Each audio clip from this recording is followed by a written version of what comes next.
사랑이란 무엇일까요? 누군가를 사랑한다는 것은 그 사람의 행복을 내 것처럼 기뻐하고 그 사람의 아픔을 내 것처럼 아파하는 것이라고들 합니다. 우리는 누군가를 사랑할 때 그 사람이 영원히 내 편일 거라 믿습니다.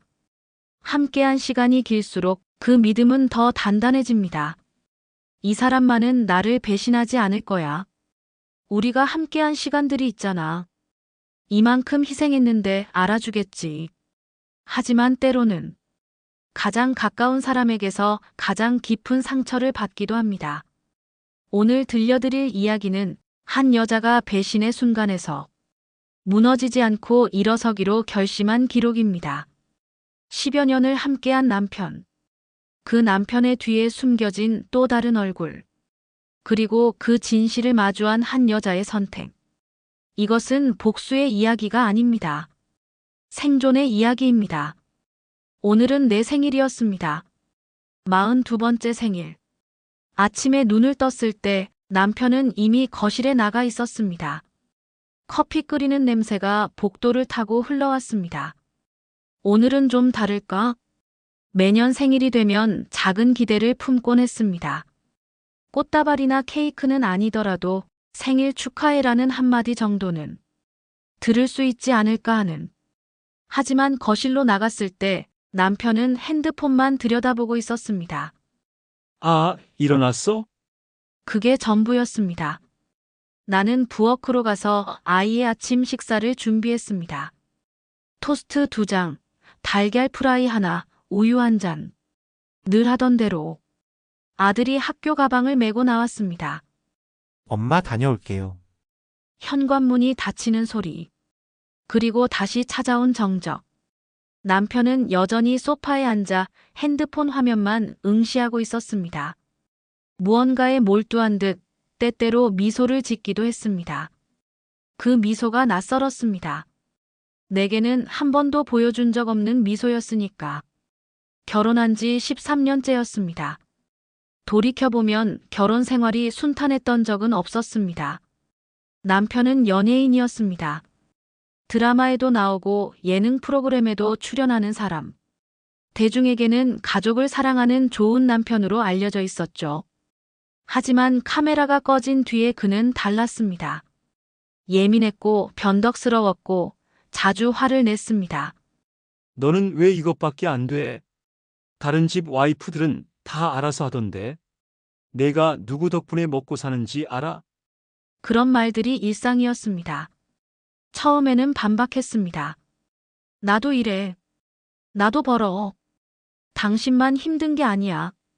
하지만 그럴 때마다 남편의 목소리는 더 커졌고 나는 점점 작아졌습니다. 언제부턴가 나는 입을 다물었습니다. 참자. 조금만 더 참자. 아이 때문에라도. 그렇게 10여 년이 흘렀습니다. 거울을 보면 낯선 사람이 서 있었습니다. 언제부턴가 화장도 하지 않게 되었고 옷도 아무거나 입게 되었습니다. 어차피 아무도 안 봤습니다. 남편도 아이도. 친구들과의 연락도 끊어졌습니다. 요즘 어때? 밥 한번 먹자. 미안, 바빠서. 처음엔 정말 바빴습니다. 아이 학원 보내고 집안일하고 남편 스케줄 챙기고. 하지만 나중에는 만나기가 두려웠습니다. 친구들 앞에서 행복한 척하는 게 너무 힘들었으니까. 남편, TV에서 나오는 대로 뭐. 아이, 잘 크고 있어. 거짓말이었습니다. 남편은 점점 더 집에 없었고 아이는 점점 더 말이 없어졌습니다. 그래도 버텼습니다. 다른 집도 다 이런 거겠지. 시간이 지나면 나아지겠지. 스스로를 속이며 살았습니다. 오늘 내 생일까지도. 오후 5시. 나는 남편에게 물었습니다. 오늘 저녁 뭐 먹고 싶어? 아, 오늘? 글쎄. 아무거나. 생일인데. 아, 맞다. 생일이구나. 그럼 아이 좋아하는 대로 가자. 내가 좋아하는 곳이 아니라 아이가 좋아하는 곳. 뭔가 섭섭했지만 이내 생각을 고쳐먹었습니다. 그래, 가족이 함께하는 게 중요하지. 어디를 가든 뭐가 중요해. 나는 아이에게 전화를 걸었습니다. 응, 엄마. 왜? 오늘 저녁에 밖에서 먹자. 내가 좋아하는 이탈리안 어때? 민준아, 응. 알았어. 목소리가 이상했습니다. 무언가 눌러 담은 듯한 목소리. 하지만 그때는 몰랐습니다. 아이가 무엇을 알고 있었는지. 저녁 6시. 우리는 차에 올랐습니다. 나는 운전석에, 남편은 조수석에, 아이는 뒷좌석에 앉았습니다. 시동을 걸었습니다. 엔진 소리가 조용히 울렸습니다. 출발할게. 대답이 없었습니다. 백미러로 아이를 봤습니다. 창밖만 바라보고 있었습니다. 남편을 흘끔 봤습니다. 역시 핸드폰만 보고 있었습니다. 차가 출발했습니다. 신호등이 빨간불로 바뀌었습니다. 차가 멈췄습니다. 옆 차선에 가족이 보였습니다.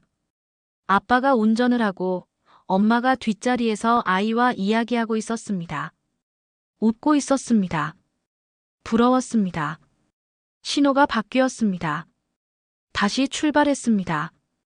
차창 밖으로 석양이 번져갔습니다. 붉게 물든 하늘이 유난히 아름다웠습니다. 하지만 차 안은 어두웠습니다. 말 한마디 없는 냉기가 도는 공간. 왜 이럴까? 왜 우리는 이렇게 됐을까? 생각이 꼬리를 물었지만 입 밖으로는 꺼내지 않았습니다. 어차피 아무도 듣지 않을 테니까. 식당에 도착했습니다. 평일 저녁이었지만 손님이 제법 많았습니다. 가족 단위 손님들이 대부분이었습니다. 여기저기서 웃음소리가 들렸습니다. 우리는 창가 자리에 앉았습니다. 메뉴판을 펼쳤습니다. 민준아, 뭐 먹을래? 파스타요. 뭐 파스타? 까르보나라요. 늘 먹던 메뉴였습니다. 여보는? 나도 그냥 파스타. 나도 같은 걸로 주문했습니다. 주문을 받으러 온 직원이 환한 미소를 지으며 물었습니다. 생일이신가요? 케이크 서비스 해드릴까요? 순간 당황했습니다. 아, 아니에요. 괜찮아요. 직원이 물러갔습니다. 남편이 물었습니다. 왜 안 받아? 생일인데. 그냥요. 사실은 케이크를 받으면 생일 축하합니다. 노래를 불러주는데 그게 싫었습니다. 축하받을 일이 아닌 것 같았으니까. 음식이 나왔습니다. 하얀 접시에 담긴 크림 파스타. 김이 모락모락 올라왔습니다. 먹어. 아이에게 말했습니다. 하지만 아이는 포크를 들지 않았습니다. 그저 접시만 내려다볼 뿐. 왜? 안 먹어? 배 안 고파요. 좋아하는 거잖아. 뭔가 이상했습니다. 아이의 얼굴이 창백했습니다. 입술을 깨물고 있었습니다. 민준아, 어디 아파? 아니에요. 남편도 말이 없었습니다. 음식에 손도 대지 않고 그저 핸드폰만 보고 있었습니다. 테이블 위로 차갑고 무거운 공기가 내려앉았습니다. 포크가 접시에 부딪히는 소리. 쨍, 쨍. 그 소리만이 정적을 깼습니다. 식사를 시작한 지 10분쯤 지났을 때였습니다. 남편의 핸드폰이 진동했습니다. 부르릉, 부르릉. 남편이 화면을 확인했습니다. 그리고 얼굴이 굳었습니다. 잠깐 화장실 좀. 벌떡 일어나더니 핸드폰을 움켜쥔 채 황급히 자리를 떴습니다.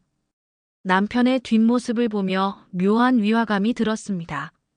저렇게 급하게 화장실을 가나? 하지만 깊이 생각하지 않았습니다. 그때까지는 남편이 자리를 뜬 후 나와 아이만 남았습니다. 민준아. 아이가 고개를 들었습니다. 눈이 빨갛게 충혈되어 있었습니다. 왜 그래? 정말 어디 아파? 아이가 입술을 떨었습니다. 무언가 말하려다가 다시 입을 다물었습니다. 엄마한테 말해봐. 응. 민준아, 엄마잖아. 그때였습니다. 아이의 눈에서 눈물 한 방울이 뚝 떨어졌습니다. 엄마. 아이의 목소리가 떨렸습니다. 다 봤어요. 뭐를? 아빠.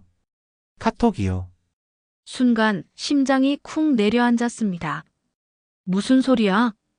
어제 아빠가 화장실 간 사이에 핸드폰이 책상 위에 있었어요. 잠깐만 게임하려고 들었는데 아이가 말을 잇지 못했습니다. 그래서 나도 모르게 목소리가 커졌습니다. 카톡 알림이 떴어요. 이름에 하트가 있었어요. 뭐라고 했는데? 오늘 보고 싶었어라고. 그래서 그냥 눌러봤어요.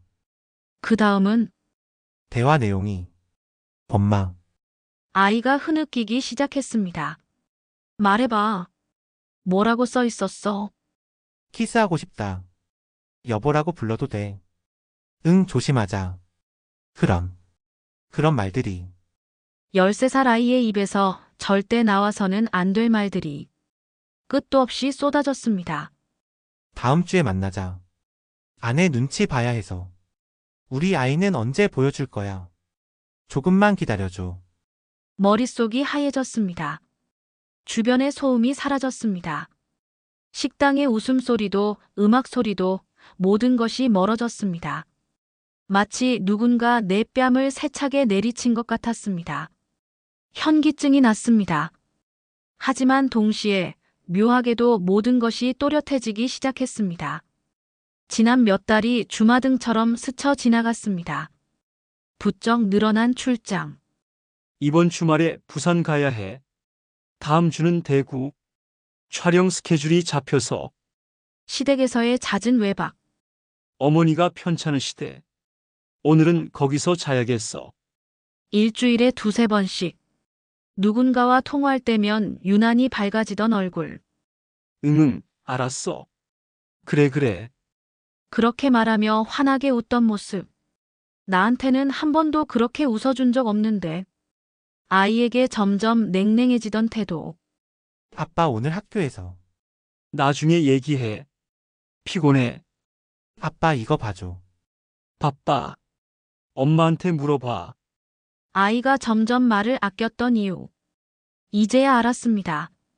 아이도 알고 있었던 거죠. 아빠가 변했다는 걸. 그리고 최근 들어 유난히 신경 쓰기 시작한 외모. 머리 스타일을 바꾸고 새 옷을 사고 향수를 뿌리기 시작했습니다. 세일에서 샀어. 거짓말이었습니다. 흩어져 있던 조각들이 섬뜩하게 하나로 맞춰졌습니다. 남편이 돌아왔습니다. 왜 안 먹어? 태연한 얼굴이었습니다. 아무 일도 없었다는 듯 나는 포크를 들었습니다. 손이 떨렸지만 들키지 않으려 애썼습니다. 배가 안 고파서. 그래. 나는 배고픈데. 남편이 파스타를 먹기 시작했습니다. 나는 아이를 봤습니다. 아이도 나를 봤습니다. 눈빛으로 말했습니다. 아무 말하지 마. 아이가 고개를 끄덕였습니다. 식사를 마쳤습니다. 계산을 하고 식당을 나왔습니다. 주차장으로 걸어가는 내내 남편은 또 핸드폰을 보고 있었습니다. 웃고 있었습니다. 그 미소가 역겹도록 낯설었습니다. 집으로 돌아가는 길. 나는 떨리는 손으로 핸들을 꽉 쥐었습니다. 컴컴한 고속도로. 헤드라이트 불빛만이 앞을 비췄습니다. 도로 위로 흰 차선이 끝없이 이어졌습니다. 옆자리의 남편은 여전히 핸드폰만 들여다보고 있었습니다. 뒷자리의 아이는 작게 흐느끼고 있었습니다. 나는 그 어둠 속에서 생각을 하나씩 정리하기 시작했습니다. 울컥하지 않는다. 눈물이 났지만 참았습니다. 무너지지 않는다. 다리에 힘이 풀렸지만 버텼습니다. 감정에 휘둘리지 않는다. 분노가 치밀었지만 눌렀습니다. 그리고 결심했습니다. 이제 더 이상 피하거나 도망치지 않을 거야.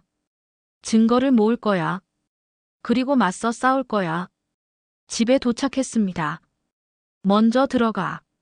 남편에게 말했습니다. 왜? 차에 두고 온 게 있어. 거짓말이었습니다. 남편과 아이가 먼저 집에 들어갔습니다. 나는 차 안에 혼자 남았습니다. 핸들에 이마를 기댔습니다. 그리고 처음으로 눈물을 흘렸습니다. 소리 없이, 아무도 모르게. 생일 선물. 남편이 내게 준 선물은 외도였습니다. 그날 밤 나는 잠들 수 없었습니다. 침대에 누워 천장만 바라봤습니다. 옆에서는 남편이 코를 골며 자고 있었습니다. 편안한 얼굴이었습니다.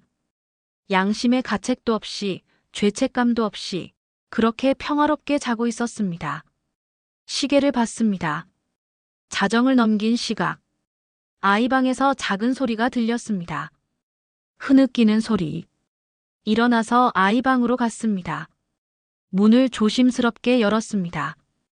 아이는 이불을 뒤집어 쓴 채 울고 있었습니다. 민준아. 아이가 이불을 걷어냈습니다. 빨갛게 부은 눈. 엄마, 미안해요. 제가 말을 안 했어야 했는데, 나는 아이를 안아주었습니다. 아니야. 내 잘못이 아니야. 말해줘서 고마워. 엄마, 우리 어떻게 돼요? 괜찮아질 거야. 엄마가 지켜줄게. 거짓말인지 진심인지 나도 몰랐습니다. 하지만 그렇게 말할 수밖에 없었습니다. 아이를 재우고 다시 침실로 돌아왔습니다. 시계가 새벽 2시를 가리키고 있었습니다. 남편은 여전히 깊은 잠에 빠져 있었습니다. 나는 침대 옆에 서서 한참을 그를 내려다봤습니다. 이 사람이 내 남편이 맞나? 13년 전 결혼식장에서 내 손을 잡았던 그 사람이 지금 여기 누워있는 이 사람과 같은 사람이 맞나?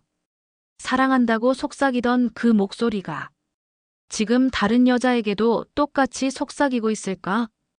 결심했습니다. 증거를 찾아야 해. 확실한 증거.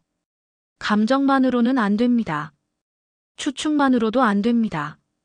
냉정하게, 철저하게 증거를 모아야 합니다. 남편의 베개. 그 밑에 핸드폰이 있다는 걸 알고 있었습니다. 매일 밤 남편은 핸드폰을 베개 밑에 넣고 잤습니다. 왜 베개 밑에 넣어? 진동 소리 때문에 깰까봐. 그럴듯한 핑계였습니다. 하지만 지금 생각해보니 다른 이유가 있었던 거겠죠. 내가 못 보게. 손을 천천히 뻗었습니다. 심장이 쿵쾅거렸습니다. 귀에서 맥박 소리가 들렸습니다. 베개 끝을 조심스럽게 들어 올렸습니다. 핸드폰의 검은 뒷면이 보였습니다. 손가락으로 조심스럽게 잡았습니다. 그런데 그 순간 남편이 하고 신음소리를 냈습니다. 손을 재빨리 걷었습니다. 온몸이 굳었습니다. 숨소리. 남편의 규칙적인 숨소리. 다시 잠든 모양이었습니다. 다시 시도했습니다. 이번에는 더 천천히, 더 조심스럽게. 손끝이 핸드폰 케이스의 매끄러운 표면에 닿았습니다. 살살 잡아당겼습니다. 조금씩 조금씩.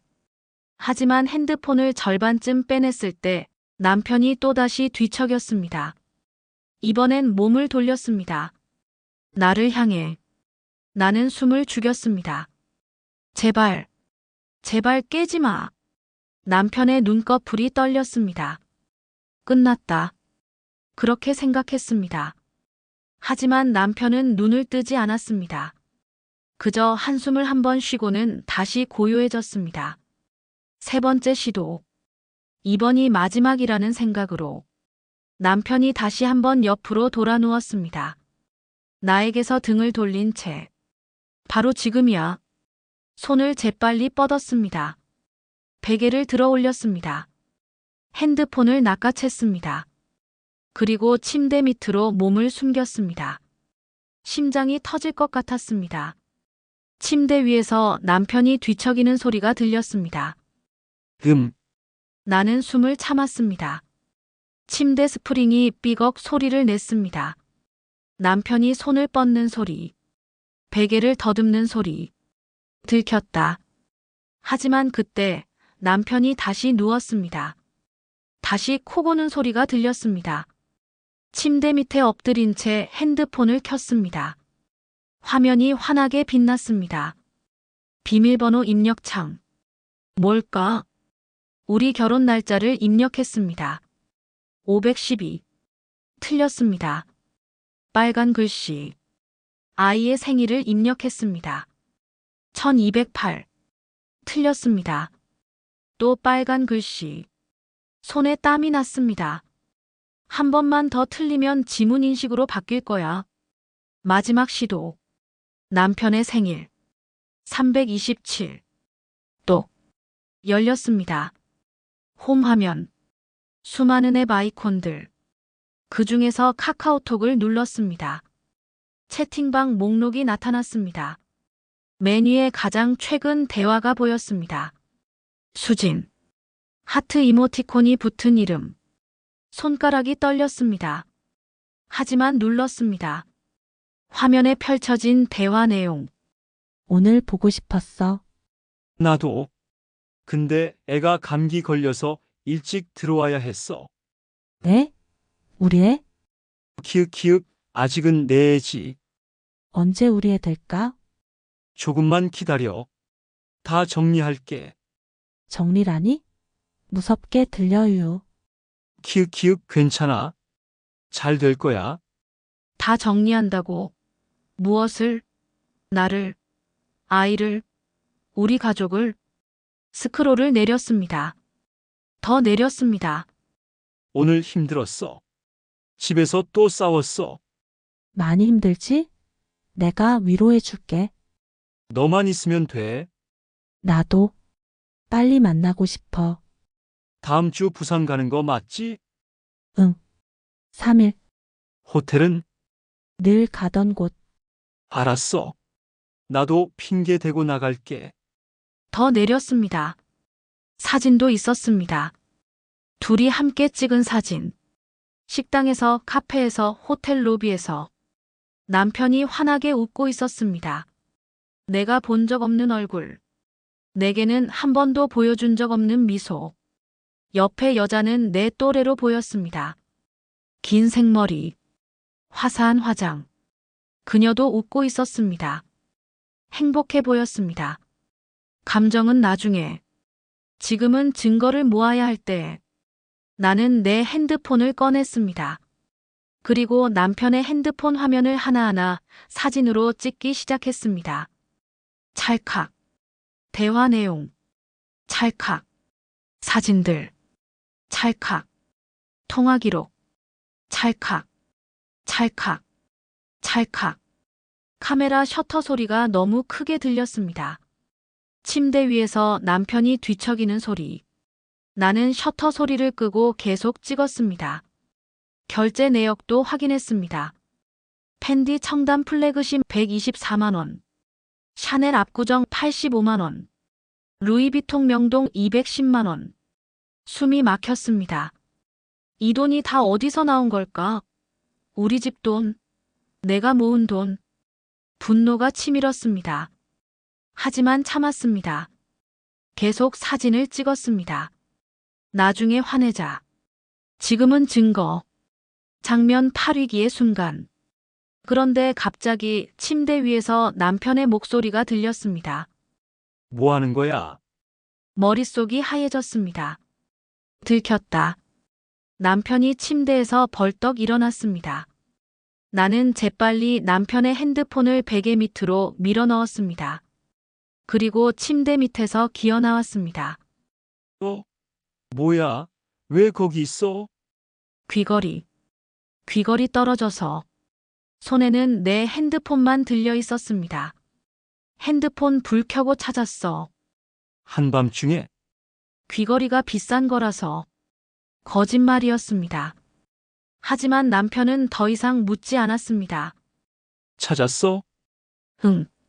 찾았어. 그럼 자. 남편이 다시 누웠습니다. 나도 침대에 올라갔습니다. 심장이 미친 듯이 뛰었습니다. 남편은 금방 다시 코를 골기 시작했습니다.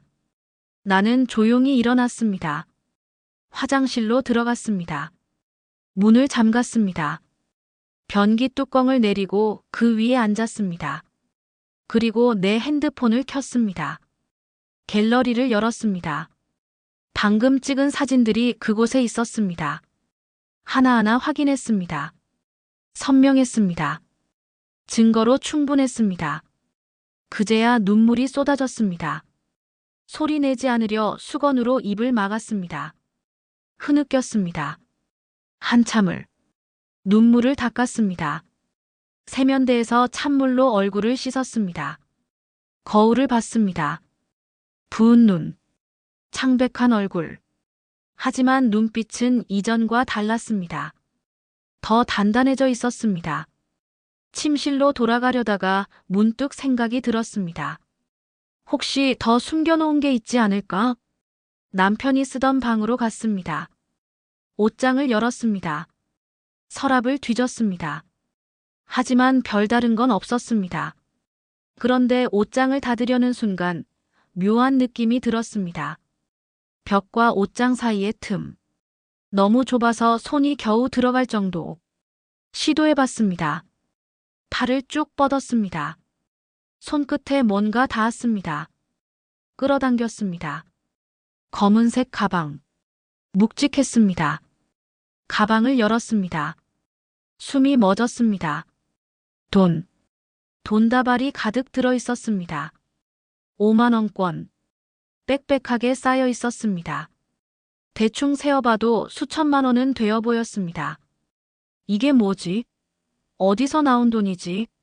남편의 수입은 대부분 통장으로 들어옵니다. 세금 때문에 현금 거래는 거의 하지 않습니다. 그럼 이 돈은? 혹시 광고 출연료? 개런티? 아니면 뇌리를 스치는 끔찍한 생각. 내가 모은 돈.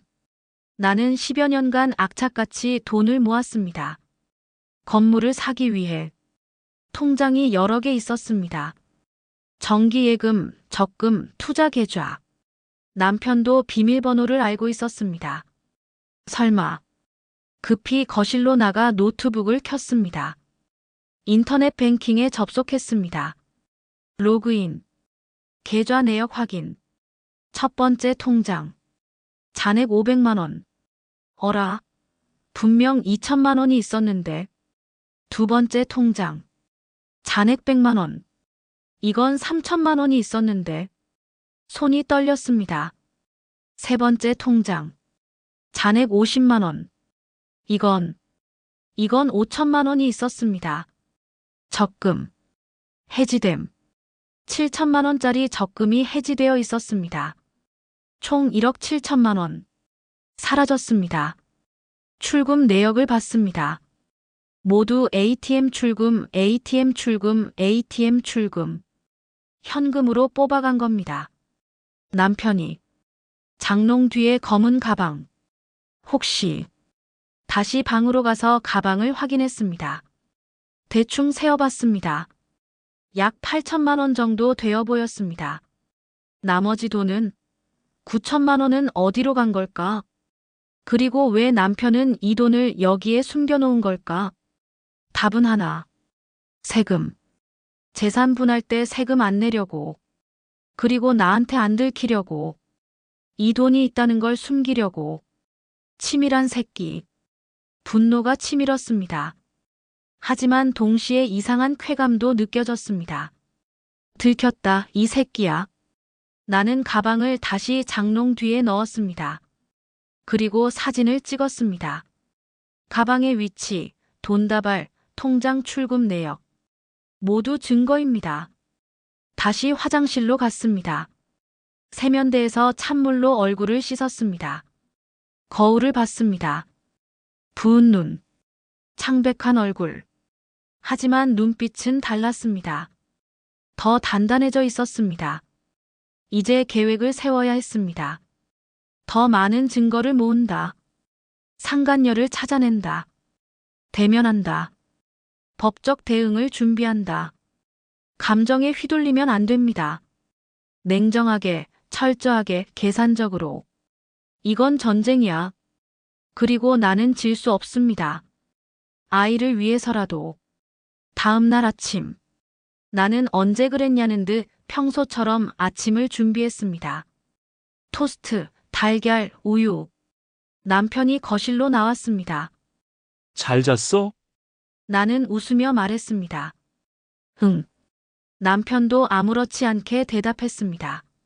마치 아무 일도 없었다는 듯.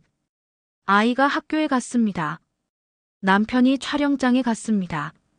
집에 혼자 남았습니다. 나는 컴퓨터를 켰습니다. 부산 호텔을 검색했습니다.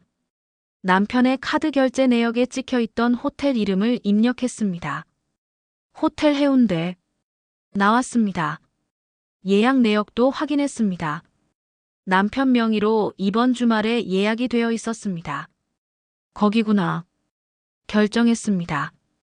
부산으로 간다. 상간녀를 직접 만난다. 하지만 혼자서는 안 됩니다. 친정 어머니께 전화를 걸었습니다. 엄마, 응, 왜? 이번 주말에 아이 좀 봐주실 수 있어요? 그럼. 왜? 어디 갈 일 있어? 부산에 급한 일이 생겨서요. 부산? 혼자? 오빠랑 같이요. 거짓말은 아니었습니다.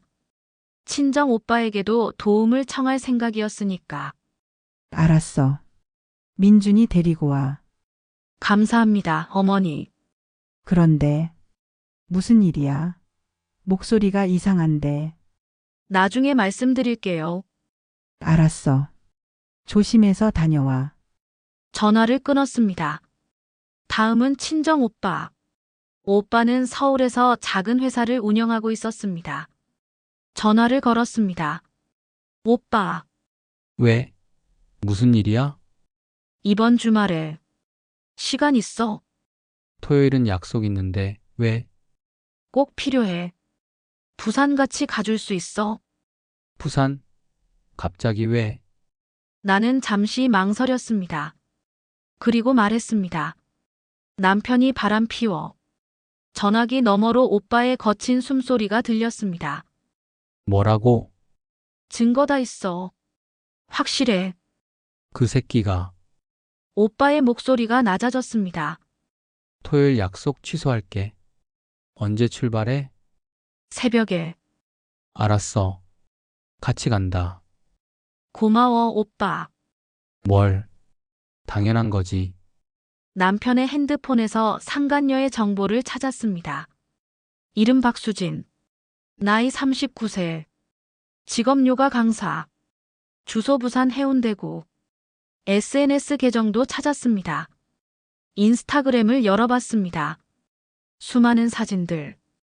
요가하는 사진, 카페에서 찍은 사진, 아이들과 함께 찍은 사진. 아이들. 프로필을 자세히 봤습니다. 두 아이의 엄마. 그녀에게도 아이가 있었습니다.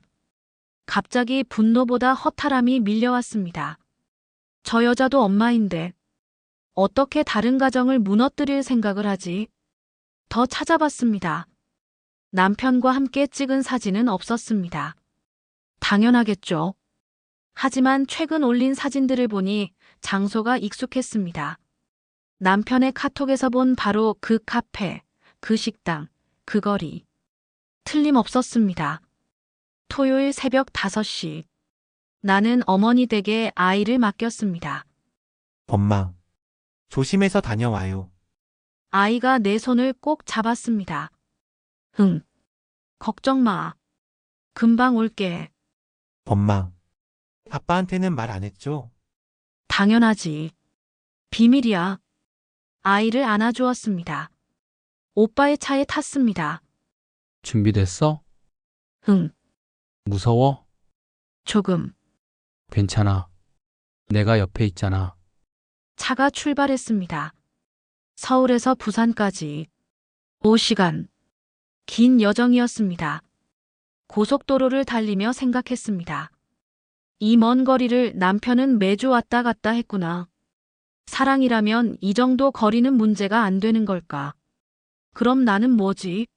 13년을 함께한 나는 그에게 뭐였을까? 차창 밖으로 풍경이 빠르게 지나갔습니다. 도시가 사라지고 산이 나타났습니다. 터널을 지났습니다. 어둠 속을 달렸습니다. 그리고 다시 빛으로. 오전 10시. 부산에 도착했습니다. 바다가 보였습니다. 푸른 하늘, 푸른 바다. 아름다웠습니다. 하지만 내 마음은 그렇지 못했습니다. 오빠와 나는 다시 차에 탔습니다. 목적지는 상간녀의 아파트. 내비게이션에 주소를 입력했습니다. 15분 소요. 출발했습니다. 아파트에 거의 다 왔을 때 갑자기 하늘이 어두워졌습니다. 구름이 몰려왔습니다. 그리고 비가 내리기 시작했습니다. 처음엔 가랑비였습니다. 하지만 금세 폭우로 변했습니다. 와이퍼가 미친 듯이 움직였지만 앞이 잘 보이지 않았습니다. 날씨가 왜 이래? 오빠가 중얼거렸습니다. 하필이면. 나도 한숨이 나왔습니다. 원래 계획은 상간녀를 아파트 앞 카페에서 만나는 것이었습니다. 하지만 이 비에 카페로 나올까? 계획을 수정해야 했습니다. 오빠, 주차장에서 만나자. 주차장? 응. 비도 오고. 거기가 더 나을 것 같아. 알았어. 아파트 지하 주차장으로 들어갔습니다. 주차장은 컴컴했습니다. 형광등이 깜빡거렸습니다. 차들이 빽빽이 주차되어 있었습니다. 그 여자 차가 뭔데? 흰색 SUV. 번호는? 나는 핸드폰을 확인했습니다. 상간녀의 SNS에서 차 번호판이 찍힌 사진을 찾아뒀었습니다. 12호 3456. 알았어. 찾아보자. 우리는 주차장을 샅샅이 뒤졌습니다. 한 대 번호판을 확인했습니다. 비동 주차장. 저 멀리 흰색 SUV가 보였습니다. 가까이 갔습니다. 번호판을 확인했습니다. 12호 3456. 찾았다. 오빠가 말했습니다. 나는 차 앞에 섰습니다. 심호흡을 했습니다. 그리고 핸드폰을 꺼냈습니다. 전화를 걸었습니다. 신호음이 울렸습니다. 한 번, 두 번, 세 번. 그리고 전화가 연결되었습니다. 여보세요? 떨리는 목소리. 하지만 나는 더 떨리지 않았습니다. 내 애인 와이프인데. 전화기 너머로 숨막히는 정적. 1분 준다. 내 차로 내려와. 1초만 지나도 집으로 쳐들어간다. 저기. 애들 재우고 내려가면 안 될까요? 미친 걸까? 멍청한 걸까? 너 지금 뭐라고 했어? 애들이 아직 어려서. 나는 전화를 끊었습니다. 수많은 감정이 요동쳤습니다. 분노, 배신감, 허탈함, 그리고 묘한 승리감. 내가 어떤 사람인지 알겠어. 겁쟁이구나. 오빠가 내 어깨에 손을 얹었습니다. 괜찮아? 응, 괜찮아. 거짓말이었습니다. 괜찮지 않았습니다. 하지만 무너질 수 없었습니다. 3분쯤 지났을까. 저 멀리 한 여자가 걸어오는 모습이 보였습니다. 우산도 없이 비를 맞으며 마스크로 얼굴을 가린 채 가까워질수록 그녀의 모습이 선명해졌습니다. 키는 나와 비슷했습니다. 날씬한 체형, 그리고 발, 새하얀 운동화, 팬디 운동화, 124만 원짜리. 내 남편이 사준 바로 그 신발. 억눌렀던 분노가 터질 것만 같았습니다. 한달음에 달려가 뺨따기를 잇는 힘껏 내리치고 싶었습니다. 머리채를 잡고 싶었습니다. 소리 지르고 싶었습니다. 하지만 참았습니다. 여기 온 이유를 잊으면 안 돼. 감정이 아니라 증거. 증거를 얻으러 온 거야. 당당하게 걸어오던 상간녀는 나를 보자 그대로 얼어붙었습니다. 말이 없었습니다. 나는 차 문을 열었습니다. 앉아. 상간녀가 망설였습니다. 빨리 안 앉아. 목소리를 낮춰 말했습니다. 상간녀가 천천히 차에 탔습니다. 문을 닫았습니다. 차 안. 나와 상간녀 단둘이 남았습니다. 오빠는 밖에서 담배를 피우고 있었습니다. 상간녀는 온몸을 부들부들 떨고 있었습니다. 마스크 너머로 거친 숨소리가 들렸습니다. 나는 가방에서 미리 준비한 종이를 꺼냈습니다. 각서. 이것 써. 각서에는 다음과 같은 항목이 적혀 있었습니다. 성관계 횟수, 만난 기간, 남편의 기혼 사실인지 여부, 금품 수수 내역, 자발적 만남 여부. 상간녀가 떨리는 손으로 펜을 잡았습니다. 성관계는 몇 번이요? 네가 세어봐라. 기억이 안 나요. 대충이라도. 7번 정도요. 적었습니다. 만난 기간은 3개월이요. 기혼자인 거 알았어. 처음엔 몰랐어요. 그럼 언제 알았는데? 한 달쯤 뒤에요. 그런데 계속 만났어. 죄송해요. 선물 받은 거 있지? 네, 뭐 받았어? 운동화, 가방, 얼마짜리? 잘 모르겠어요. 거짓말하지 마. 다 알아. 상간녀가 고개를 숙였습니다. 200만 원 정도요. 그것뿐이야? 아니요, 다 적어. 상간녀가 한 글자, 한 글자 적어 내려갔습니다. 사실 그 내용 자체는 중요하지 않았습니다. 내 목적은 자백 증거였으니까. 법정에서 사용할 각서를 다 쓴 상간녀에게 도장을 찍게 했습니다. 항상 도장 들고 다녀. 차에 있었어요. 그래. 준비성이 좋네. 냉소가 섞인 말이었습니다. 각서를 받아들었습니다. 확인했습니다. 내용, 서명, 도장.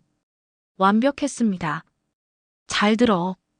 나는 상간녀를 똑바로 봤습니다. 난 지금 너한테 선택권을 주는 거야. 첫째, 이 각서대로 위자료를 자진해서 내든지. 둘째, 법정에서 보든지.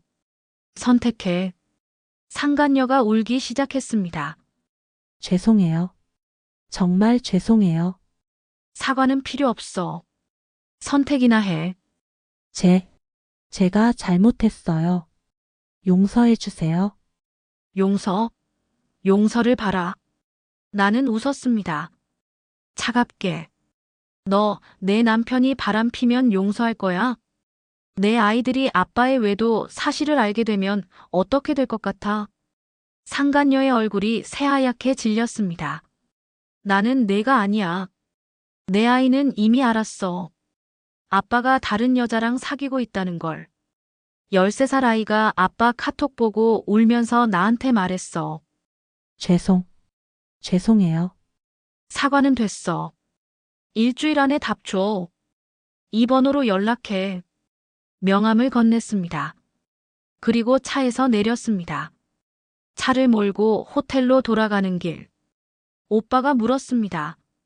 잘했어? 응, 후회 안 해? 모르겠어. 솔직한 대답이었습니다. 차창으로 바람을 맞으며 마음을 가다듬고 있는데 갑자기 머릿속에서 번개가 쳤습니다. 잠깐. 아까 그 여자가 신고 있던 팬디 운동화. 남편 핸드폰에 결제 내역 있었잖아. 124만 원. 그런데 상간녀는 선물로 받은 게 200만 원 정도라고 했습니다. 거짓말이네. 더 받았을 겁니다. 훨씬 더. 호텔 로비에 거의 다 왔을 때 내 핸드폰이 울렸습니다. 남편이었습니다. 받지 않았습니다. 다시 울렸습니다. 또 받지 않았습니다. 한 통, 두 통, 세 통. 연속으로 전화가 걸려왔습니다. 10통 넘게. 오빠가 물었습니다. 남편이야? 응, 받을 거야? 아니. 조금 더 놔둬야지. 왜? 당황하게. 전화가 멈췄습니다. 그러더니 문자가 왔습니다. 전화 좀 받아. 지금 어디야? 무슨 짓을 한 거야? 읽었지만 답장하지 않았습니다. 계속 문자가 왔습니다. 수진이가 나한테 전화했어. 너 미쳤어? 부산까지 갔어? 당장 전화 안 받으면 집에 안 들어온다. 집에 안 들어온다고. 웃겼습니다. 내가 원하는 게 바로 그거였는데. 호텔에 도착했습니다. 방으로 올라갔습니다. 오빠와 단둘이. 물어보고 싶은 게 있어. 뭔데? 왜 남편이 아니라 상간녀부터 찾아간 거야? 좋은 질문이었습니다. 나는 침대에 앉아 천천히 설명했습니다. 3가지 이유가 있어. 첫째, 남편을 먼저 추궁하면 어떻게 될까? 당황은 하겠지. 하지만 곧 상간녀에게 연락할 거야. 조심해라, 내 와이프가 알았다, 대비해라라고. 그럼 상간녀는 철저히 준비할 거야. 변호사도 선임하고 증거도 인멸하고. 하지만 상간녀를 먼저 기습하면 남편은 자동으로 당황하게 돼. 예상치 못한 상황이니까. 당황한 사람은 실수를 해. 내가 원하는 게 바로 그거야. 오빠가 고개를 끄덕였습니다. 둘째, 자백은 법적으로 매우 중요해. 상간녀가 대비하면 자백은 거의 불가능해져. 변호사가 입 다물라고 하겠지. 하지만 기습적으로 만나면 당황해서 실토하게 돼. 오늘 받은 각서, 그게 바로 자백 증거야. 셋째, 심리전. 소송 가능성, 가족에게 알릴 수 있음, 사회적 매장. 이 모든 메시지를 각인시키는 첫걸음이야. 상간녀를 직접 찾아가는 그 행동만으로도 내가 얼마나 강력한 카드를 쥐고 있는지 보여주는 거지. 그럼 협상의 주도권은 내 것이 돼. 오빠가 한참을 생각하더니 말했습니다. 이건 전쟁이구나. 맞아. 나는 아이를 끌어안은 채 무차별 폭격을 맞은 거나 다름없어. 전술을 잘 짜야 승패가 갈려. 적어도 내가 당한 만큼은 되돌려줘야 해. 오빠가 내 손을 잡았습니다. 잘할 거야. 고마워. 그날 밤, 호텔방에서 쉬고 있는데 내 핸드폰이 울렸습니다. 낯선 번호. 받았습니다. 여보세요? 수진의 남동생입니다. 상간녀의 남동생. 목소리가 젊었습니다. 네, 저희 누나가 정말 죄송합니다. 그런데 있잖아요. 제가 좀 부탁이 있어서요. 무슨 저희 누나 용서 좀 해주시면 안 될까요? 용서? 어린 게 말을 함부로 하네. 아니. 그게 아니라 네 누나가 뭘 잘못했는지 알고나 있어. 알고 있습니다. 알면서 용서를 구해. 네가 목소리를 낮췄습니다. 저기 제가 전화드린 건 됐어. 네 누나한테 전화 받고. 전화기가 바뀌는 소리. 여보세요? 상간녀의 목소리. 내가 통화할 테니 다시 바꿔줘. 다시 남동생. 나는 남동생의 기세를 단숨에 꺾어버려야 했습니다. 어린 게 싸가지 없이 나대지 마라. 나설 때 안 나설 때 구분 못해? 죄송합니다. 나 지금 눈 돌았는데 네가 감당되겠니? 전화기 너머로 침묵. 이 문제는 어른들끼리 해결할 거야. 니는 끼어들지 마. 알겠습니다. 그리고 네 누나한테 전해. 일주일 안에 답 안 오면 법정에서 보자고. 전화를 끊었습니다. 진실은 언제나 가장 가까운 곳에 숨어 있습니다. 이 여정을 끝까지 함께 해주세요. 구독과 좋아요가 저희의 등불이 됩니다. 상간녀 남동생과 통화를 끊은 지 10분 후. 이번엔 남편에게서 전화가 왔습니다. 받았습니다. 여보세요. 너 진짜 미쳤어? 고함이었습니다. 무슨 소리야? 최대한 차분하게. 부산까지 가서 무슨 짓을 한 거야? 네가 한 짓을 확인하러 갔지. 확인? 너 지금 나 스토킹하는 거야? 스토킹? 웃겼습니다. 스토킹은 네가 한 거 아니야? 다른 여자한테. 뭐? 시치미 떼지 마. 증거 다 있어. 무슨 증거? 카톡, 사진, 결제 내역, 각서까지. 각서? 남편의 목소리가 떨렸습니다. 그래. 상간녀한테 자필로 받았어. 너, 말을 잇지 못했습니다. 이혼할 거야. 뭐, 이혼. 소장 곧 보낼 거야. 야, 진정해. 우리 얘기 좀 하자. 할 얘기 없어. 제발. 민준이 생각해서라도. 민준이 생각해서 이혼하는 거야. 민준이가 다 봤어. 네 카톡. 전화기 너머로 침묵. 긴 침묵. 미안해. 미안하다고 다야. 내가 잘못했어. 다시는 안 그럴게. 몇 번째야, 그 말. 이번이 처음이 아니잖아. 남편이 말이 없었습니다. 맞았습니다. 이번이 처음이 아니었습니다. 결혼 5년 차 때도 있었습니다. 그때도 수상한 징후들이 있었습니다. 늦은 귀가, 잦은 핸드폰 확인, 변명. 나는 추궁했습니다. 남편은 부인했습니다. 아무것도 아니야. 일 때문이야. 너 의심병 있어? 그렇게 나를 정신병자 취급했습니다. 하지만 나중에 알게 됐습니다. 그때도 다른 여자가 있었다는 걸. 동료 배우. 같이 드라마 찍던 사람. 남편은 울며 빌었습니다. 미안해. 정말 미안해. 다시는 안 그럴게. 나는 용서했습니다. 아이 때문에. 그리고 결혼 9년 차. 또 있었습니다. 이번엔 팬. 남편의 팬이었던 여자. SNS로 만나 연락하다가 관계로 발전했다고 나중에 알았습니다. 또 울며 빌었습니다. 이번이 마지막이야. 제발 한 번만 더 기회를 줘. 나는 또 용서했습니다. 그리고 지금. 세 번째. 아니, 내가 아는 게 세 번째일 뿐. 모르는 게 더 있을지도. 몇 번을 용서해줘야 해. 남편이 대답하지 못했습니다. 한 번, 두 번, 세 번. 이제 끝이야. 전화를 끊었습니다.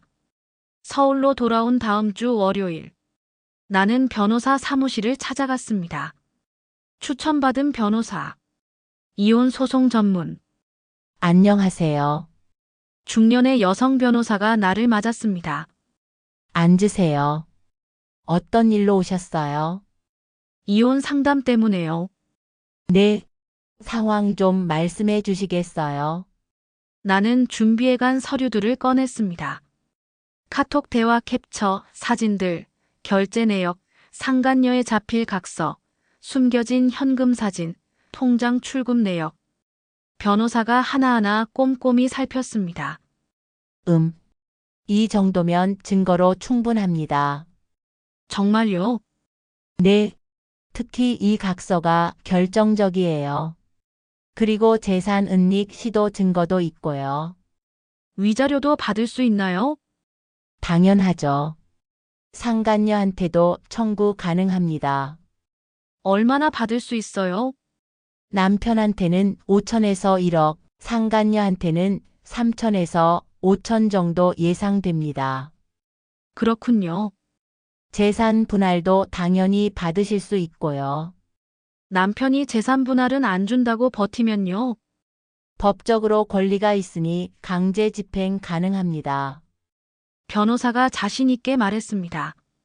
소송 기간은 얼마나 걸려요? 빠르면 6개월, 길면 1년 정도요. 그동안 별거 해야 하나요? 네, 권장합니다. 별거 사실도 이혼 사유가 되니까요. 알겠습니다. 다른 궁금한 점 있으세요? 아이 양육권은요? 변호사가 부드럽게 말했습니다. 어머니가 주 양육자셨죠? 네. 그럼 거의 확실히 어머니한테 양육권이 갑니다. 다행이네요. 양육비도 받으실 수 있어요. 네. 변호사가 미소 지었습니다.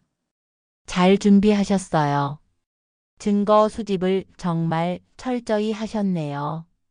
제가 할 수 있는 건 그것뿐이었어요. 충분합니다. 이 정도면 유리하게 진행될 거예요. 그날부터 이혼 소장 준비에 들어갔습니다. 변호사가 초안을 작성했습니다. 나는 검토했습니다. 수정하고 보완하고 다시 검토했습니다. 일주일이 걸렸습니다. 완성된 소장을 보며 묘한 감정이 들었습니다. 이것이 13년 결혼 생활의 마침표가 되는 건가? 이 몇 장의 종이가 소장 제출하시겠어요? 변호사가 물었습니다. 네, 확실하신 거죠? 네, 확실합니다. 알겠습니다. 내일 제출하겠습니다. 이틀 후 남편에게 이혼 소장이 도달했습니다. 오후 3시쯤이었습니다. 나는 집에 있었습니다. 현관문이 벌컥 열렸습니다. 남편이 들어왔습니다. 손에 서류를 들고 이게 뭐야? 고함을 쳤습니다. 나는 소파에 앉아 차분하게 대답했습니다. 보면 알잖아. 진짜 이혼할 거야? 그래, 미쳤어? 민준이는 어떻게 하고? 민준이는 나랑 살 거야. 내가 동의 안 하면? 법정에서 보자. 남편이 소장을 내려다봤습니다. 얼굴이 점점 일그러졌습니다. 재산 분할 16억? 흥, 위자료 8천? 상간녀한테도 5천 청구했어. 미쳤어. 진짜 미쳤어. 남편이 머리를 감쌌습니다.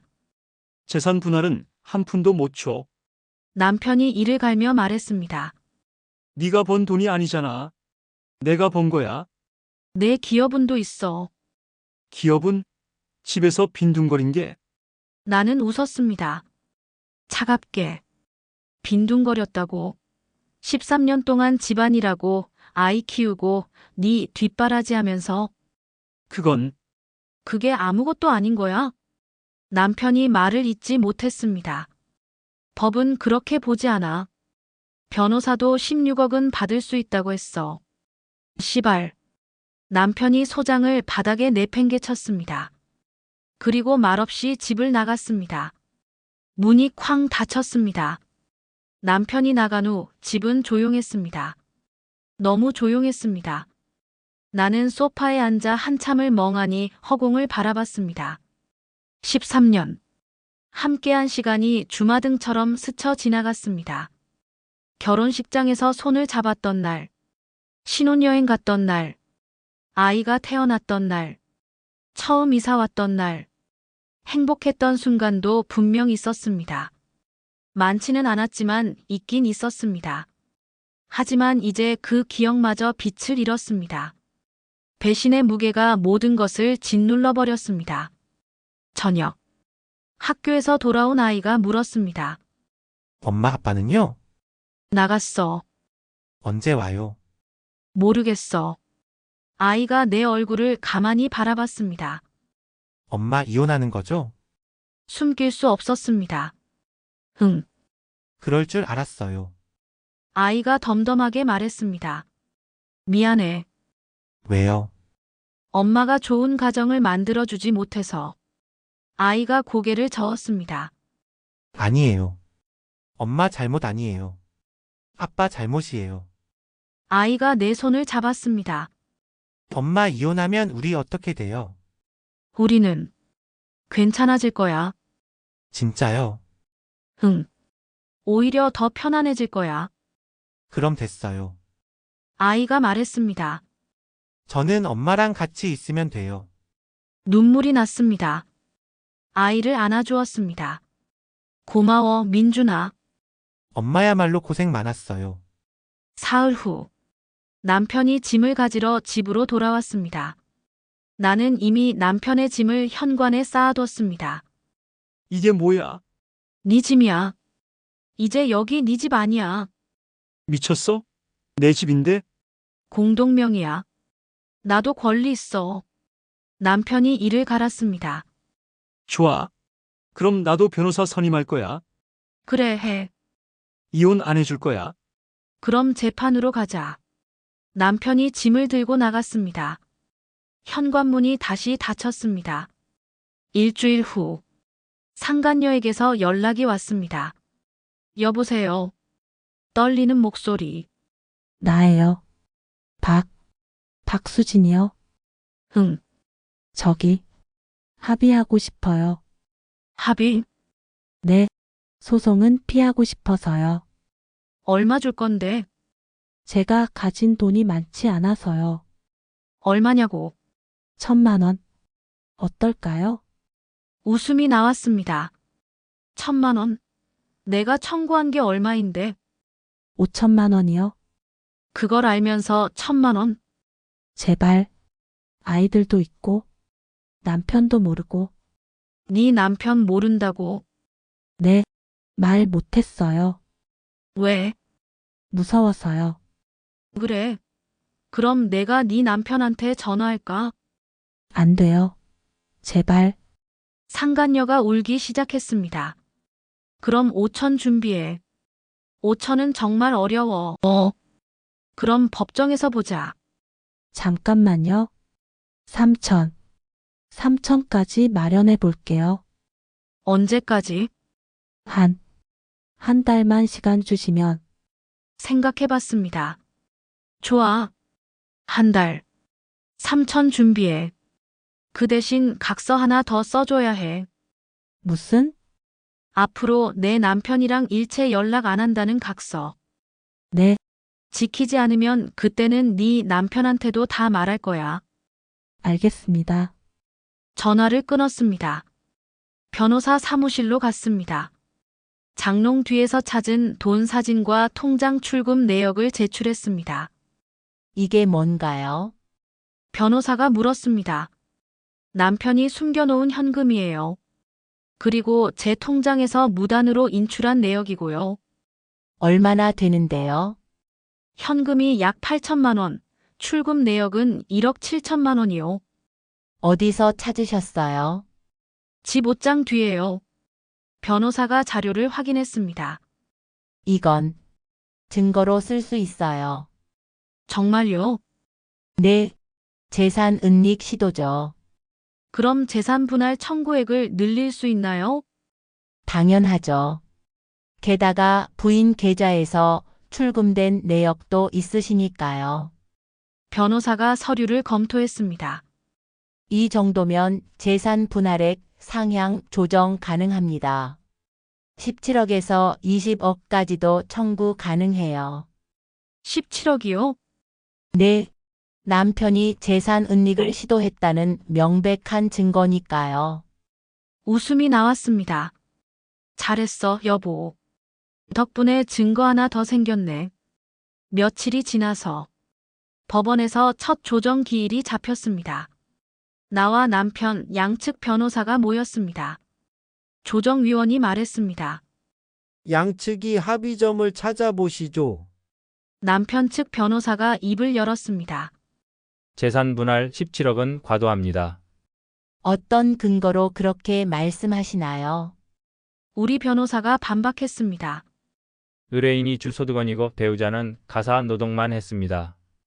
가사 노동만. 화가 났지만 참았습니다.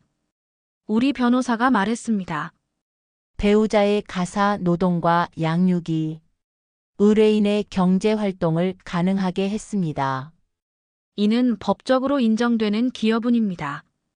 하지만 게다가 의뢰인이 재산 은닉을 시도한 증거가 있습니다. 남편 측 변호사가 당황했습니다. 무슨 말씀이십니까? 우리 변호사가 서류를 꺼냈습니다. 배우자 명의 계좌에서 총 1억 7천만 원이 출금되었습니다. 의뢰인이 출금한 것으로 확인됩니다. 그건 그리고 출금된 돈 중 8천만 원을 집에서 발견했습니다. 옷장 뒤에 숨겨놓은 채로. 남편의 얼굴이 새하얗게 변했습니다. 이는 명백한 재산 은닉 시도입니다. 따라서 재산 분할액 상향 조정은 정당합니다. 조정위원이 고개를 끄덕였습니다. 충분히 근거가 있어 보이는군요. 남편이 벌떡 일어났습니다. 이건 부당해. 앉으세요. 조정위원이 단호하게 말했습니다. 남편이 떨리는 목소리로 말했습니다. 제가 번 돈인데 왜 저한테 절반도 안 남습니까? 나는 처음으로 입을 열었습니다. 당신이 번 돈 맞아요. 하지만 당신이 그 돈 벌 수 있었던 건 누가 집 지키고 아이 키웠기 때문이에요. 그건 당신이 촬영 갈 때 누가 빨래하고 밥했어요. 당신이 밤늦게 들어와도 누가 기다렸어요. 당신이 힘들 때 누가 위로했어요. 미안해. 미안하다고 다해요. 13년이에요. 13년을 당신 뒷바라지 했어요. 그게 아무 가치도 없어요. 남편이 고개를 숙였습니다. 조정위원이 말했습니다. 오늘은 여기까지 하시죠. 조정실을 나와 복도를 걷는데 남편이 뒤따라왔습니다. 잠깐만. 뒤돌아봤습니다. 뭐? 정말 이혼할 거야? 당연하지. 다시 생각해 볼 수 없어?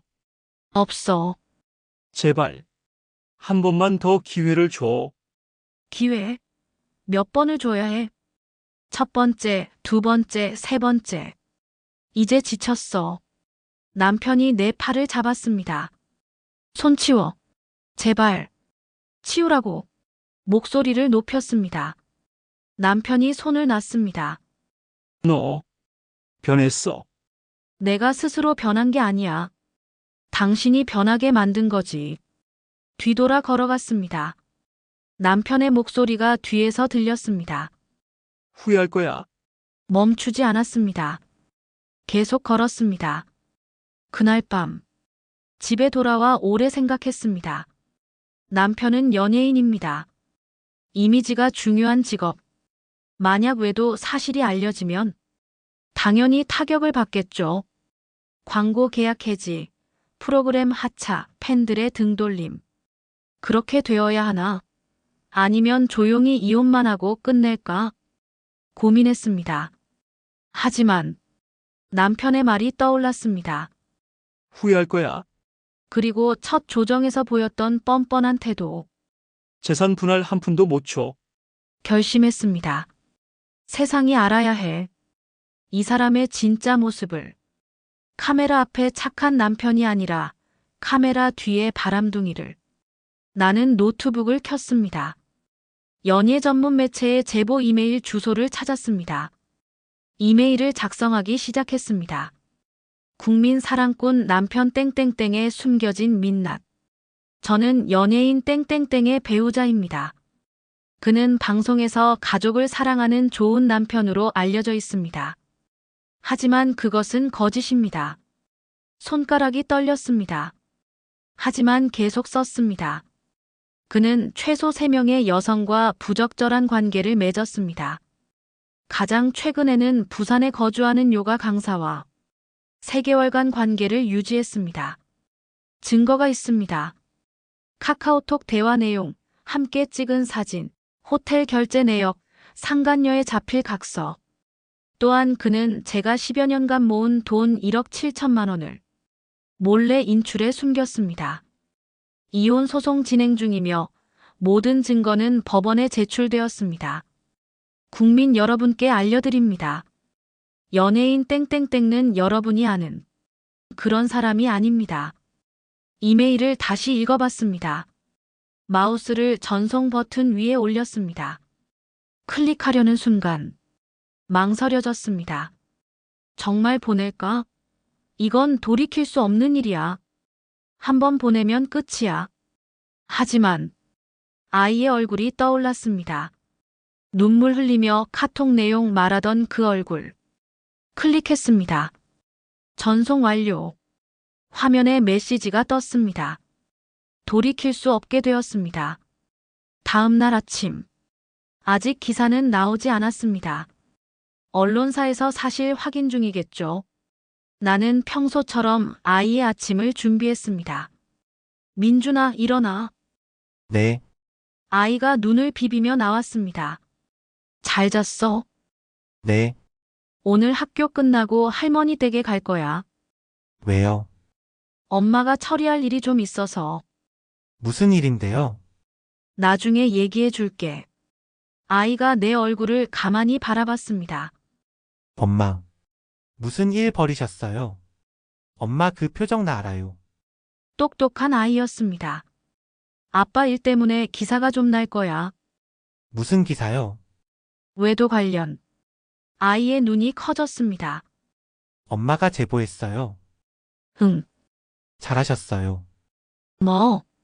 아빠는 벌 받아야 해요. 아이가 의젓하게 말했습니다. 걱정 마세요, 엄마. 저는 괜찮아요. 고마워 그리고 미안해. 아이를 꼭 안아주었습니다. 오후 3시. 핸드폰이 울렸습니다. 친구에게서 온 문자. 너 이거 봤어? 링크 보내줄게. 링크를 눌렀습니다. 기사가 떴습니다. 단독 배우 땡땡땡. 부산 여성과 3개월간 불륜. 아내 제보로 드러나. 클릭했습니다. 배우 땡땡땡이 부산에 거주하는 어 씨와 부적절한 관계를 유지한 사실이 드러났다. 땡땡땡의 배우자 B 씨는 본지에 제보하며 카카오톡 대화 내용, 사진, 각서 등 증거를 제출했다. 기사는 계속 이어졌습니다. B 씨에 따르면 땡땡땡은 최소 3차례 외도를 했으며 가장 최근에는 부산의 요가 강사와 관계를 맺었다. 또한 땡땡땡은 B 씨 명의 계좌에서 1억 7천만 원을 무단으로 인출해 숨긴 것으로 알려졌다. 현재 두 사람은 이혼 소송 진행 중이다. 댓글창을 내렸습니다. 충격이다. 항상 가족 사랑한다고 했는데 이미지랑 너무 다르네. 부인 힘내세요. 광고 다 잘리겠네. 댓글이 폭주하고 있었습니다. 5분 후 남편에게서 전화가 왔습니다. 받았습니다. 여보세요. 너 미친 거야? 고함이었습니다. 왜? 기사 왜 낸 거야? 세상이 알아야 하니까. 세상이 알아야 한다고? 이게 무슨 짓이야? 당신이 한 짓의 결과야. 지금 난 끝났어. 광고 다 날아갔어. 프로그램도 하차야. 그래서 그래서라고. 남편의 목소리가 떨렸습니다. 당신 때문에 내 인생 끝났어. 내 인생은 괜찮은데 뭐? 당신이 바람 피울 때 내 인생 끝나가는 건 상관없었어. 아이가 아빠 카톡 보고 울 때는 미안해. 미안하다고 다야. 제발. 기사 내려달라고 해줘. 싫어. 제발. 됐어. 할 말 없으면 끊을게. 전화를 끊었습니다. 그날 저녁부터 기사가 폭발적으로 쏟아졌습니다. 포털 사이트 메인에 남편 이름이 실시간 검색어 1위에 올랐습니다. 각종 커뮤니티에서 난리였습니다. 와 진짜 충격. 이혼 응원해요. 위자료 빵빵하게 받으세요. 애 생각 안 하나. 남편이 출연하던 예능 프로그램에서 입장문이 나왔습니다. 땡땡땡 씨는 다음 주 녹화부터 불참할 예정입니다. 광고주들도 움직였습니다. 계약 해지 검토 중입니다. 팬들의 반응은 냉담했습니다. 팬 그만둡니다. 실망이에요. 어떻게 이럴 수가. 변호사에게서 연락이 왔습니다.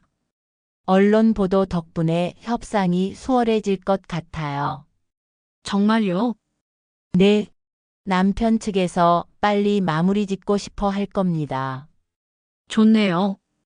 조만간 합의 제안이 올 거예요. 예상대로였습니다. 며칠 후 변호사에게서 연락이 왔습니다. 합의하고 싶다고 합니다. 조건은요? 재산 분할 16억, 위자료 8천, 양육비 월 300만 원. 상간녀 위자료는요? 그쪽에서 3천 주겠다고 연락 왔어요. 계산해봤습니다.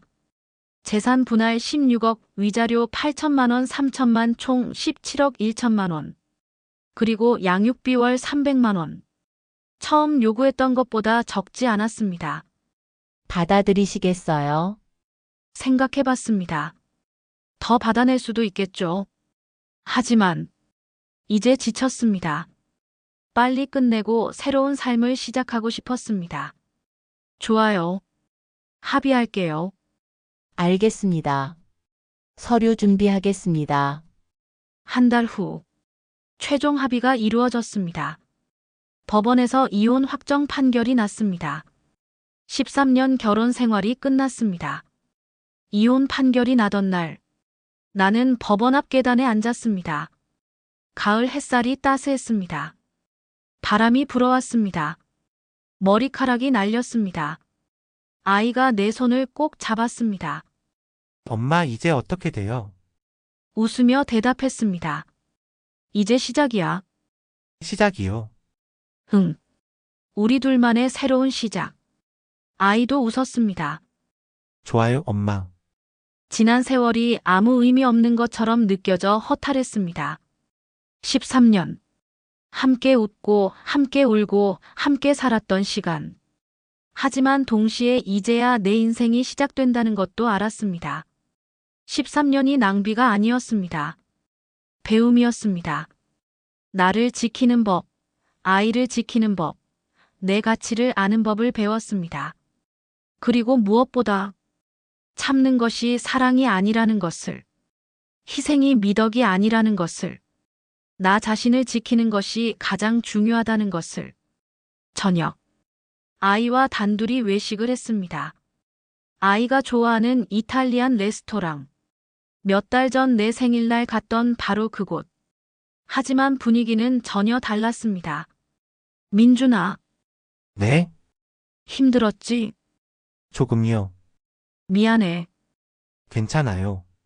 아이가 파스타를 한 입 먹으며 말했습니다. 사실은 엄마. 저 속으로 많이 울었어요. 친구들한테 아빠 얘기 나올 때마다 뉴스 나온 거 다들 알잖아요. 미안해. 아니에요. 엄마 잘못 아니에요. 아이가 내 손을 잡았습니다. 처음엔 창피했어요. 화도 났고요. 근데 나중에 생각해보니까 엄마가 용감했던 거예요. 뭐? 다른 엄마들은 그냥 참고 살잖아요. 근데 우리 엄마는 맞섰잖아요.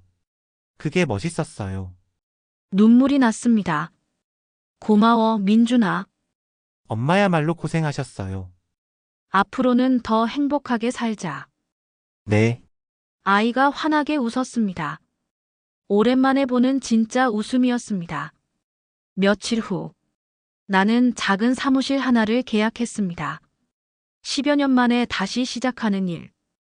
결혼 전에 하던 일이었습니다. 인테리어 디자이너.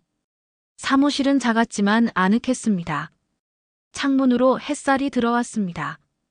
책상을 놓고 의자를 놓고 컴퓨터를 설치했습니다. 벽에는 아이가 그려준 그림을 걸었습니다. 엄마 파이팅! 첫 손님이 찾아왔습니다. 이혼 전문 변호사에게 소개받았어요. 비슷한 처지의 여자였습니다. 제가 이혼하고 새로 시작하는데 집을 새로 꾸미고 싶어서요. 네, 잘 오셨어요. 상담을 시작했습니다. 그 여자의 눈빛에서 나와 같은 결의를 보았습니다. 일이 조금씩 들어오기 시작했습니다. 입소문을 타고 이혼 후 새 출발하는 여성들을 위한 디자이너. 그렇게 알려졌습니다. 나만의 영역이 생겼습니다. 1년이 지났습니다. 아이는 중학교 2학년이 되었습니다. 키가 많이 컸습니다. 이제 나보다 큽니다. 사업은 안정적으로 자리 잡았습니다. 직원도 한 명 뽑았습니다. 나와 비슷한 경험을 한 여성이었습니다. 서로 의지하며 일했습니다. 남편은 어떻게 지내는지 모릅니다. 연예계에서 사라졌다는 소식만 들었습니다. 양육비는 매달 제때 들어옵니다. 그것으로 충분합니다. 어느 날, 아이가 물었습니다. 엄마 행복해요. 응. 행복해. 진짜요? 진짜. 거짓말이 아니었습니다. 정말로 행복했습니다. 세상에는 많은 사람이 있습니다. 그럼에도 누군가의 손을 잡고 일생을 함께하기로 약속하는 건 큰 용기가 필요한 일입니다. 나는 그 용기를 냈습니다. 최선을 다해 의리를 지켰습니다. 가정을 지키기 위해 끝까지 버텼습니다. 하지만 이제는 알았습니다. 지켜야 할 가장 소중한 것은 가정이 아니라 나 자신이라는 것을.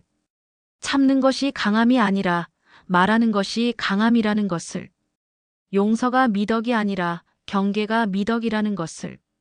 나는 이제 기다리지 않습니다. 돌아올 이유가 없으니까. 나는 이제 무너지지 않습니다. 설 이유가 생겼으니까.